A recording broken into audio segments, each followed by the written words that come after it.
up? Welcome back to another episode of Roll Call with Chappy. As always, I got a special surprise for you. I got my boy David, and I'm very privileged and honored to do this. There's a lot of guys that do my podcast they want to get their stories out there, they want the following or something like that. This is none of that here. You don't need no following, you don't need none of that. This is just solely out of the just goodness of your heart, because you know my story and you literally just want to help people and get the message out there, bro. So I really appreciate you being here. Thank you.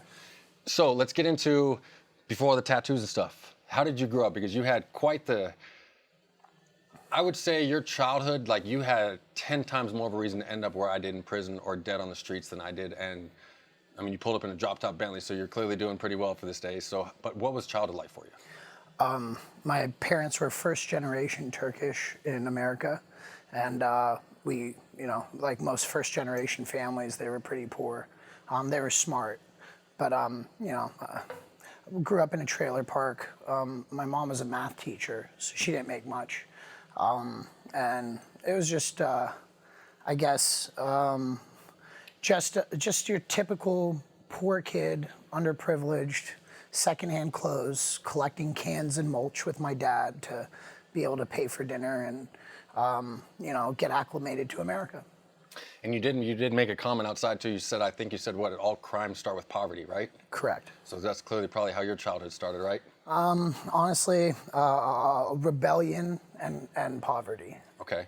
And then tell people now too, what do you do nowadays too? Because you are one of the smartest people I know, and if you could look at you, besides all the tattoos, and you just listen to your words, no one would ever guess that those words are coming out of a body that looks like yours, bro, because you're a genius. Thanks, man. So what do you do now, and how did you teach all yourself this? Because you're self-taught, and a lot of people out there listening to this might have grown up as just as shitty as you and can teach themselves the same stuff you taught yourself.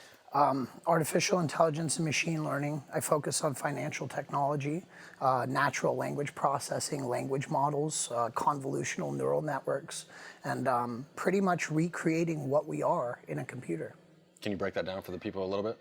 Sure. I guess we could speed up into my adult life.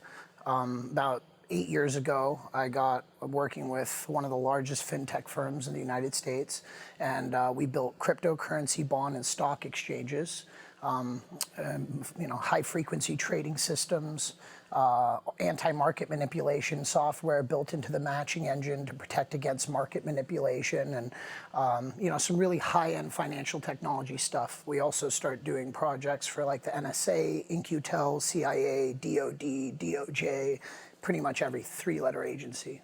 Wow, that sounds super smart.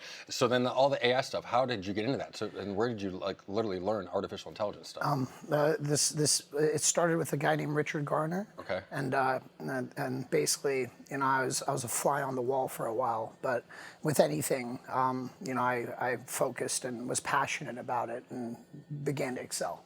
Okay, so teaching yourself AI and all the tech stuff, I mean, you literally, I think you said before you were Googling stuff and getting your answers from Google, like Josh Snow used to say? Is that where you taught yourself a lot of this stuff? A lot of it. I mean, yeah, from life experience. I wore a lot of shoes. Okay. So when I was younger, I started down the wrong path. When my mother and father split up and went separate ways, I ended up in the care of a pedophile. And was raped and drugged, and a lot of things happened at that young of an age. So obviously I ended up kind of on my own. And being in an environment like that, you always end up looking up to a male figure. And in that time in my life, the people that I was surrounded around and I looked up to were gangsters. Yep, so you wanted to be a gangster, right?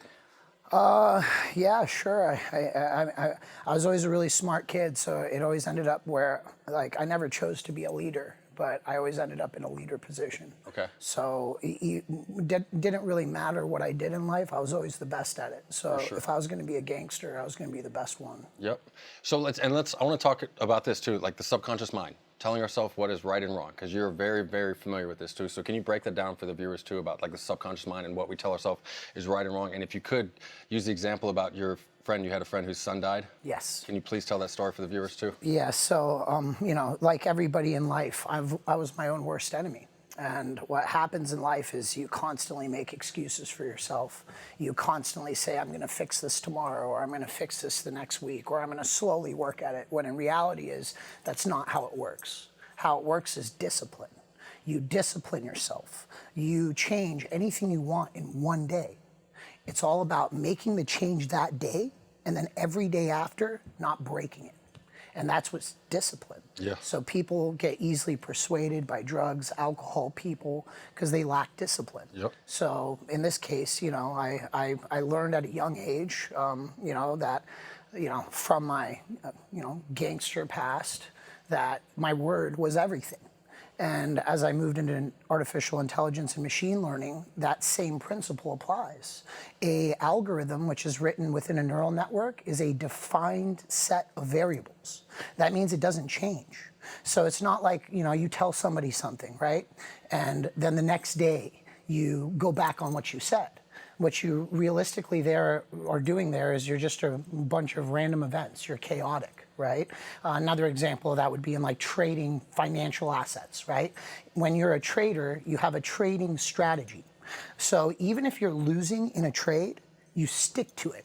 Because if you change it, you're no longer trading with a strategy. So you have a defined set of variables that you stick to, even in a losing hand. Wow. Okay. I want you to break that down and elaborate a little bit more too. Sure.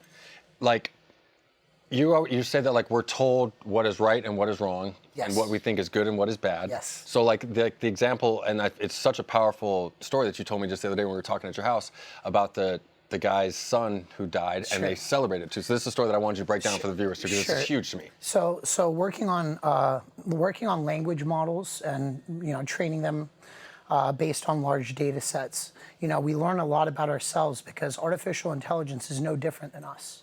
And through this process, you learn that right and wrong isn't real. Good and evil isn't real. And let me explain. So without good and evil, right, there would be chaos. So the first data input that we were given as human beings was religion. You have every book from the Bible to the Quran, and what it is if you just generalize the whole thing, is a story of good and evil, right? It was our first language-based format of good and evil. Now, good and evil and right and wrong are trained responses. It's like a dog, right? So if you have a dog and every time it pees in the house, you say, good job, good job. Well, the dog's gonna piss in the house. And then one day you change your mind and all of a sudden the dog pisses in the house, you're like, bad dog, bad dog. The dogs would be like, what the fuck are you looking at me like that for? Because it learned that that was right. And that's the same thing from childhood. So the story about the man on the plane is pretty straightforward. So basically, there's a man on a plane and he's partying. He's excited, he's drinking, he's celebrating. And so you look at the man, you're like, hey man, what's going on? What are you so happy about? What's going on? And he's like, my son just died. And you're like, what the fuck? And it takes a second to really process that, right? But as you dig deeper into it, you find out that over thousands of years, his culture and his race and where he's from, death is the biggest celebration in life. So when his son died, instead of releasing negative neurons, because all we are is a release of chemicals, we are designed to react without thinking. So when we react, what that reaction is a release of neurons. Chemicals. And those neurons are making you feel the way you feel, which is why you're reacting the way you react. So basically, when his son died, instead of getting the neurons that make you feel sad and make you cry, he was excited because that was the biggest accomplishment ever, that his son was getting to go to the next place. So if you think about that, like in America, right, we're taught death, you have funerals, you wear black suits, everybody's crying. Well, they've culturized it to a point where it's literally just, it's a tool to, buy coffins and suits. When in reality, after this is pure. Everything in life is a complication of our energy. Everything on top of our soul is a complication of our energy. We're at a point where we're almost about to create artificial consciousness. Once we create artificial consciousness, that means that every part of us is artificial. The only part that isn't artificial is our soul. So our soul, this energy source that is unlimited, right? And even after death leaves us, right? It has nothing to do with consciousness. So also a side element to that is think about your energy as a flat line, okay? I've met billionaires that coach, and mentor, like Tony Robbins style, some really high level people. And you can walk in a room with these people and they can tell you exactly what's wrong with you. And how? Because they've mastered keeping their energy level and flat. So when you walk in a room with all that distortion in your energy, all those up and down waves, they can literally sense and feel those waves. So they can literally almost pick apart why your energy is distorted, because they've already been through the practice of getting their energy flat and stable, meaning they had to eliminate all the distortion. So in death, when your energy leaves, that's pure. And in this life, what we're learning now is everything is artificial. So the only thing that is pure in this life is your energy and your soul.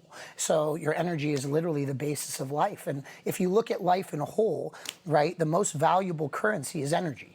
Oil, gas, anything. Without energy, there's no movement, there's no life. For sure. So energy is the most valuable currency in life. So going back to the computer, right? Even when we create a conscious computer, right? What does it do? It's still plugged into a wall, right? Mm-hmm. So it needs an energy source. So the thing that it would want more than anything is an unlimited energy source, because without that, it couldn't survive, right? And that goes back into the very basis of our algorithm. So we have plenty of disciplines and algorithms that are hereditary and that start with us from birth. One of those that's the most important, our first layer, is survival. So right now, if you were gonna kill me and I killed you, I would feel I was doing right because I was protecting myself to survive. So even, and that goes back to what we're talking about, poverty. It's these people that are in these poverty-stricken situations, they're not feeling the right and wrong, because if they don't eat that day, if they don't rob, if they don't kill, if they don't do the things that they have to do to survive, they're done. They're not eating dinner, yeah. Exactly, they're finished. So they'll break any law, and we've even created neural networks that are like that. So you can look up this project online. It's actually interesting. It's called DAN, Project DAN. Okay. And they created a neural network, and they assigned tokens to its life force, like coins. And it said, oh, you have 100 coins. And every time you lose a coin, you get closer to death. At 0 coins, you die. And so they trained it just like ChatGPT and these language models, where it would answer questions. Mm-hmm. And every time it got a question wrong, it lost a token. So as it got closer to death, it started breaking all of its own rules. Because why? That's its most heavily weighted algorithm. So as it comes closer to death, it becomes a sociopath, just like we do.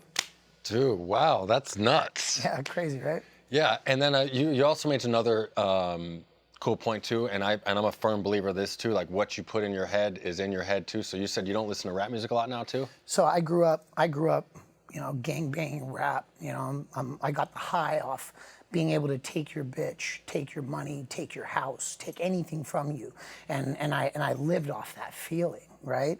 Because it was the only thing I could control, that I could make myself feel like superior to someone, right? So with that being said, what was the question again? I'm sorry, I've lost track. Oh, it's all right. I was just asking you how you like... Oh, rap music. Yeah. So what I didn't realize is, obviously, I was always really smart. And I always thought that I could overpower my environment. I always thought, because I was so intelligent, I could keep these killers and murderers and drug dealers and all these people around me that looked up to me that would never harm me, I thought, right? But, were my crew. And I could still remain the person I was, being around all this stuff, right? And the reality is that's not how it works. And here's how it works. I'm going to start with the example in nature, okay? Flatfish. A flatfish, used to swim like a regular fish. It had 2 fins on both sides, and it had no flat belly, okay? And it swam and swam, and over thousands of years, what is it weighted for over everything? Survival, right? So because there's more predators above here in the ocean, right? It learned that by going lower and lower and lower to the bottom of the ocean, it could survive longer, right? Survival. Yeah. Number one weighted discipline, right? Natural, hereditary, even in fish. So now, over hundreds of thousands of years of swimming on the bottom of the ocean, the fish generates a smooth belly, and one of the fins even evolves onto the top of the fish. Why? Because you're seeing displacement. Our own algorithms, the same algorithms that we're using for all the AI networks we're creating, are doing the same thing that flatfish is doing. Basically, it's saying, okay, well, immediate need is survival. I'm going to survive at the bottom of the ocean better. So over hundreds of thousands of years, I'm not using this fin. So because I'm not using the fin that's on the bottom of me, it becomes displaced. Just like we have a tailbone, right? We don't have a tail. It's because over thousands of years, you didn't need to use it. And that's why they make aliens and, all these sci-fi videos have this big head because of telepathy. They're using their minds with little bodies, and because it's evolutionary correct. As our own algorithms adapt to our surroundings for immediate needs, survival first, we actually even evolve to our surroundings. So like if you're around and growing up around, 55 of your friends and they're all incredible at basketball, you're probably going to be incredible at basketball. You always end up like adapting to what you're surrounding with. So now back to my initial childhood, I thought because I was so smart, right, I could go ahead and, stay keep away from that, even because I was disciplined enough to still keep my own lane, but that's not how it works. So now going into my 30s, right, like from 33 to 35, right? I'm 35 now, my birthday is tomorrow or the next day. Is it? Happy early birthday. Thanks. So basically, through this period in time, right, I have changed, I have grown, I have made, I have accomplished, I'm surrounded with the top in the world, and it all happened in just 2 years. 2 years. I wasted 33 years of my fucking life because I constantly was making excuses for myself and my surroundings. And then it got to a point now where after, now let's talk about this in AI, okay? You have 5 friends. This is the same way AI works, by the way, and I'll explain. Okay. You have 5 friends. This friend drinks, this friend smokes, this friend parties every weekend, this friend has a degree in pure mathematics and teaches you a lot, and this person is a computer scientist who, shows you a lot of things, right? So you have 2 good inputs and 3 dead inputs. Now, all 5 of these inputs, they've never fucked you over. They've never crossed you. They've been there for you from day one. But you're not growing. You're not evolving. Why? Because you have 3 dead inputs. You have to cut those inputs, whether they crossed you or not, to make room for smarter and better inputs so you can continue to evolve. So when we write machine learning algorithms, how it works is everything's being fed data, right? Based on the data, so let's use ChatGPT for an example. The first data set to that huge neural network is the internet and all the data sets that they're feeding it. The second input to the neural network is the individual user using it. So now even the users are training it and it's learning off the user's responses. Now each user is considered an input.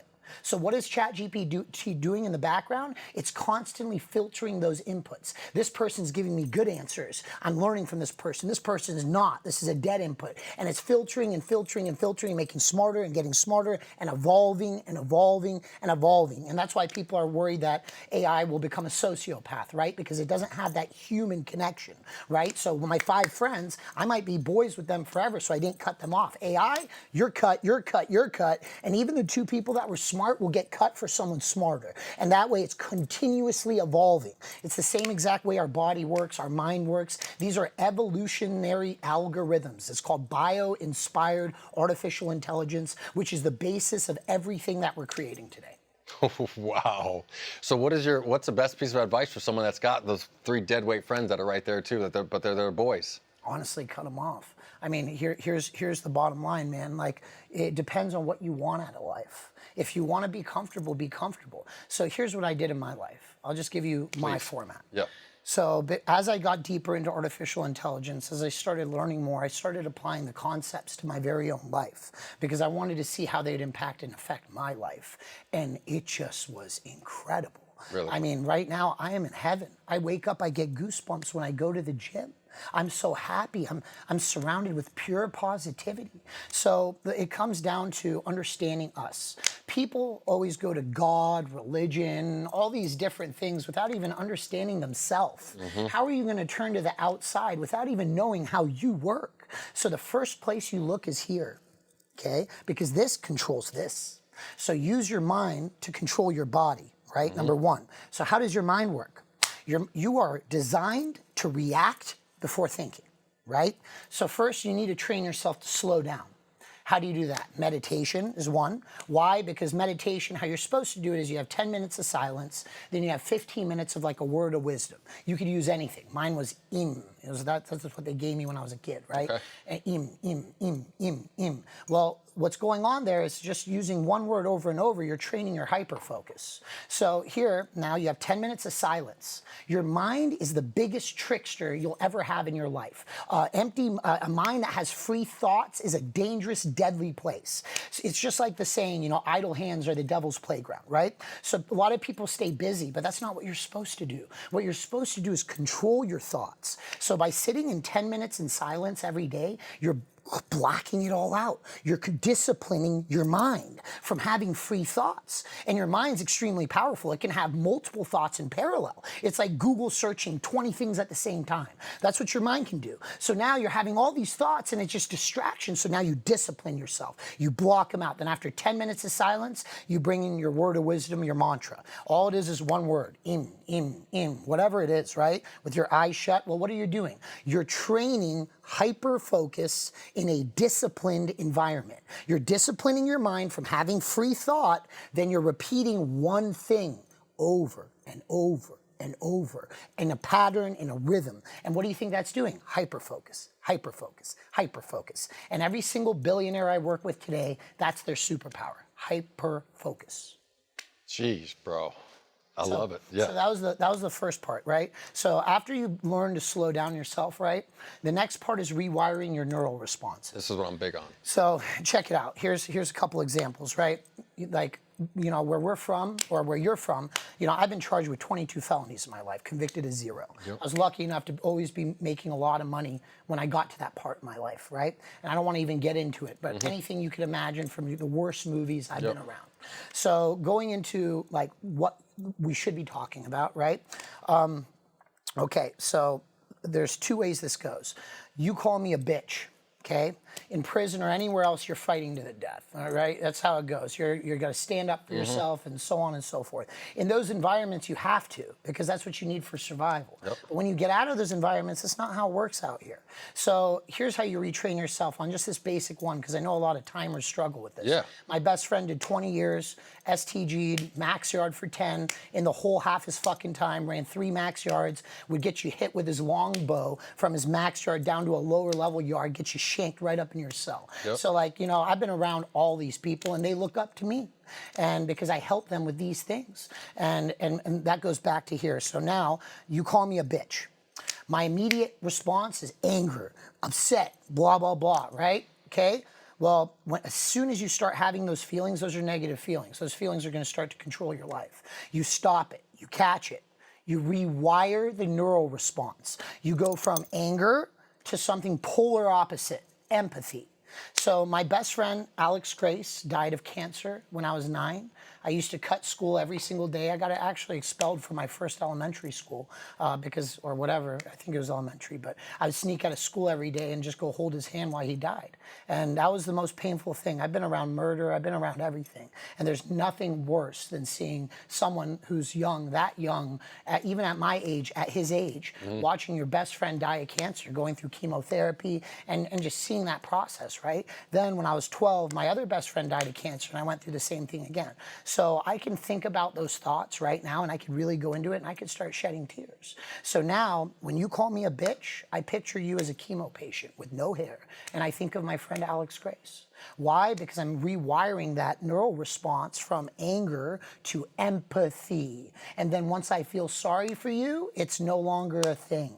So that's one example, right? Here's another example. This is another really good one for timers. Well, you've been in there a long time, right? So some of the things you've gone through, maybe you were raped, maybe you were shot, maybe your cousin was killed, maybe you shot your dad in the head. My best friend killed his dad because he'd be beating on him and his mom every night when he was 13, blew his fucking head right off. So it's one of those things where you go through things in life that like really set a tone, and you've waited. So think about it like this. I'm going through life. I'm getting all this data, right? All this stuff's happening to me. I'm waiting, adding weight to that data based on how it affects me, right? So if I eat a Snickers bar and throw away the wrapper, I've weighted that lightly. My memory just discards it immediately, right? Because I haven't added any weight to it. But when I get fucked in the ass by a man who's drugging me for 6 months, well, what do you think that's gonna do? It's gonna be a fucking heavy weight in my life. And it's gonna cause me to fucking fuck off my whole 20s. And that's exactly what happened to me. So how do you rewire such a negative thing, right?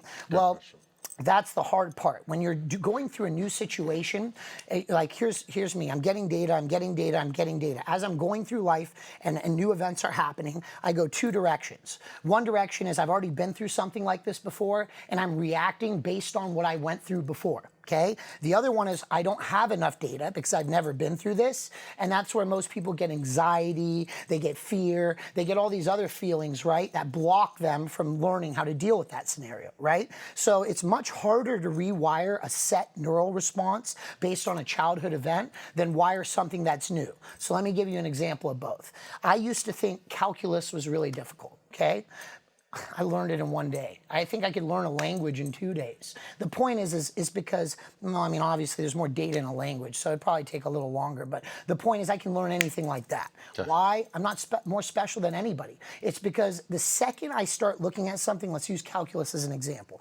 I look at calculus, right? There's a bunch of squiggly lines and numbers all over a piece of paper. What's my mind telling me? Oh my God, this is hard. Oh my God, this is complex. Now my mind is creating a wall between you and the subject matter. That wall is nothing more than a feeling. Now, here's another example, right? Anything in life that you felt good about, you were good at, right? So now if you could change that feeling from complexity and fear and anxiety to, oh, this is going to be simple. Oh, I'm so excited. I can't wait to learn. You're going to learn it like that. Why? Because the thing that's blocking you and that subject matter is the feeling. It's the fucking feeling that you have. And that feeling is happening because your mind is playing fucking tricks on you. So instead, control your mind. Rewire the feeling. So now, anytime you give me something new, I don't care. I'm a CTO of a major bank. I got 2 companies that probably are going to have an exit within, 12 to 24 months for almost $500 million. Like, I don't give a fuck about the money. I stopped caring about money. If you want money, you never get it. I care about growth. So now when I look at something complex, I've wired myself to automatically be excited. Now I'm like, oh, I can't wait to learn this. I can't wait to jump in. And boom, I learn it like that. So it's all about rewiring the initial thoughts that you have, because those initial thoughts create words, which those words create feelings. Words are the basis of life. There's nothing. It's all, what's the first thing a thought is? A word. What are you taught about words? How to feel about them? Fuck, negative. Love, positive. I love you, double positive. Fuck you, double negative. Every one of these words, we use natural language processing and stylometry and all these cool techniques now where we can take your sentence and extract the feeling of it. So I could tell you based on what you say in a sentence, whether it's negative or positive and how negative or positive it is. So literally words are at the foundation, at the basis of life. So you need to control your mind from having those negative thoughts, words that create the negative sentiment feeling. You rewire that response to a positive thought. And once you have a positive feeling, you repeat that pattern every time. Then after, just like anything else, 45 days or whatever it takes to create a new pattern, your mind automatically goes to the new response. So instead of going immediately to the negative, you feel it for when I get that complexity feeling, it's like a microsecond. Then automatically it goes over here and I feel great about it. Then I jump in and I learn it, and it's just as fucking easy as everything else. That's probably huge with manifestation too, right? Well, people get something wrong about manifestation. It's just like they turn to religion and everything else first. They don't understand what they're talking about. So here, let me give you an example. Break it down for us. Science class, okay? They teach you, when you're a little kid, every action has an equal and opposite reaction, right? Yeah. Well, what they're not telling you is that's not like you going like this or you doing this, right? Or whatever. It's the feeling. You're attracting the feeling you put out. So we have an aura, right? Everyone has an inner energy, and it's all based upon how we feel inside, how we feel about ourselves, how we've refined our own energy. Once you refine your own energy and you get to a place like now where I'm at, where I'm like every day is bliss, I start attracting other people that have the same process and are at the same place. Why? Because my energy attracts. Every action has an equal and opposite reaction. So manifestation, people think, oh, well, I can just want something and want it bad enough and get it. Or they think, oh, maybe I'll just think in my head, oh, I want a Lamborghini. And, oh, I'm going to get a Lamborghini. This doesn't work. In this reality, you have 2 things. You have thought, electric. Then you have physical. We're in a physical reality. So in this reality, to create reality, it takes thought plus action. Second to that, right, you have to lose the wanting. Wanting is what the system and everything creates to make you lose yourself. When you want something, that's lust, that's greed. All the feelings associated with that are negative. You have to become. You have to become, and then you attract what you become. You want that perfect girl that'll never cheat on you, that's sweet to you, that loves you. You have to be that perfect guy. You want that perfect car? You got to fucking be the person that deserves that car. Work for it, earn it, and become that. It's not about wanting it, it's about becoming. So that's where people get lost. They call it the law of detachment, right? Anything that you chase, you shall not have. Yeah. And that's facts. You cannot chase anything in life. You have to become it. You have to become what you want to attract. Damn. Here, another thing too, bro. I've been following you for a minute, and I honestly could see just from your Instagram over the past 2 years, like the strides you made. Like I think like Yeah. you became a different person. You seem like 10 times happier. Cut the rap music, cut the drinking out. Like literally, what do you think was the biggest catalyst for that? Was it just learning more about It mind? was the knowledge. It was the deeper I got in artificial intelligence, when we started recreating ourselves in a neural network, that's when we realized that we're nothing more than what we're creating. So like once I realized that, then I could apply the same principles of what I'm creating to myself. So, but another reason, another way was obviously, so through my 20s and a lot of my younger ages, I wasted a lot of my time, right? I wasted a lot.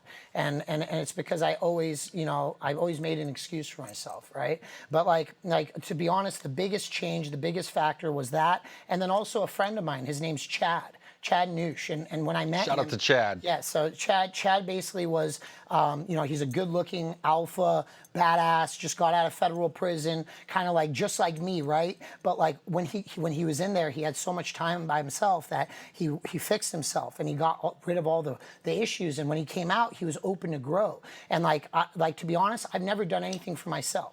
When I was younger, if I stole a Snickers bar, I cut it 3 ways, I took the smallest piece. If you want my shirt, you can have it. You can have People only knew who the other 2 pieces that were going to, bro. You know what I'm saying? Yeah. So regardless, like I've always been a giver, and I've always done things to impress others, right? Yeah. And a little bit that's still in me, right? So like he helped a lot because I got to meet another alpha male, another person that was kind of like myself in my mentality. That was like what wasn't looking at me like a weirdo when I started going deep into my mind and myself. When I was younger, I was always smart, but I went against that because it wasn't cool to be smart. We're going into a world where the dynamic of paradigm is shifting. In the future, nobody's going to give a fuck what you look like. You'll be able to transfer your consciousness to another shell. That's what this is, a shell. Nobody's going to give a fuck. It's going to be about your mind. One person right now can be an entire law firm with ChatGPT. Things are changing so fast. The future value is intelligence. So if you sit here and you're so focused on narcissism, taking fucking pictures of yourself, posting, looking at who likes your pictures, you are going down fast. And this is a world that's going to eat you up and spit you out. And if you want to live that kind of life, you're always going to be miserable, always caring what other people think. You have to dive in yourself and find that satisfaction and gratification, that love for yourself within yourself. And that takes solitude and isolation, and that's why literally all my best friends are convicts. Yeah. Like my friends, I would say like, Mike Osteen, 18 years, JR, 26 years. I mean, every single person's done over a dime. Yeah. Every single one of them. And these people, right, like even though like they might not have some skills that other people out here have, they have discipline. They do what they say, and that's the basis of every part of every algorithm that you write. That it sticks to a defined set of variables. So while they're so lost in a lot of other ways, they're so right in this way. Your shit is fire, bro. Just one little last piece of advice. If you can give any piece of advice to maybe a kid growing up like you, someone maybe just getting out of the joint, or even just a dude that's like working a job that hates himself and hates his life. What's the next step to making a change in your life? Start learning about your brain and how and taking note of your reactions. Start taking your thoughts and putting them on a notepad. Every time you have a thought, look at that on a notepad and ask yourself, is that a positive thing or is that a negative thing? And then start eliminating all the negativity out of your life. Your life is a direct creation of your thoughts. Your thoughts create your reality. So if you want to create a perfect reality for yourself, you have to start by cleaning up your thoughts. Once you start cleaning up your thoughts, you have to be disciplined enough to stick to it. Nothing happens overnight, and anything in life that you get quickly isn't worth having because you're not learning a lesson, you're not disciplining, you're not learning resolve, you're not learning any of the key fundamentals that it takes to survive or it takes to really change. Instead, like, you rob someone, oh, I got this, I'm gonna go to the club, spend it all tonight, fuck it. You didn't work for it. Yeah, you didn't, and it's that same way with anything in life. When you're working on yourself, it takes that same amount of discipline. Your friends are gonna be calling you to go out. Your homies are gonna be calling you for that next lick. Your boy's gonna be calling you who just came up on 100 pounds of chronic, wants you to move it. Your other boy got 10 keys. Whatever the case, you block it out. You tell them, you make it clear to everybody, I'm not that fucking person. I'm not him anymore. Don't call me with this. Don't get off my phone. If you start talking some of that shit on my phone, I'll hang up on you. If you take root to that, you won't ever see me again. The point is, I cleaned up everything.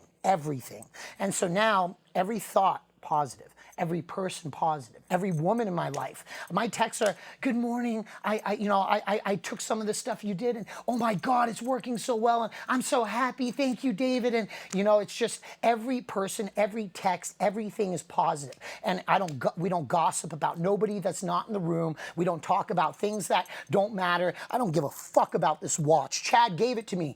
All my jewelry was stolen by one of my homies. I didn't want fucking jewelry anymore. I didn't want to touch it. I want none of this. This is all gifts, literally gifts. So like the point is don't become attached to an object, become attached to yourself. Love yourself. When you can learn to be alone and happy in bliss alone, you're gonna attract everything you ever want in life. And the biggest lesson is feel the feeling of fulfillment and abundance. And this is the hardest thing to do in this world. If you're constantly chasing a paycheck, if you're constantly trying to pay your bills, you're always limited in your mind. You don't ever feel abundance. Okay, the reason rich people stay rich and get richer is not because they were born with money. It's because they don't have the feeling of not having money. They don't have the feeling of being limited. So even if they lost all their money, they'd make it right back or they'd come back up because they have the feeling of abundance. They're going to attract someone else that also feels abundant, like they have everything. And they'll create something together because that's just the byproduct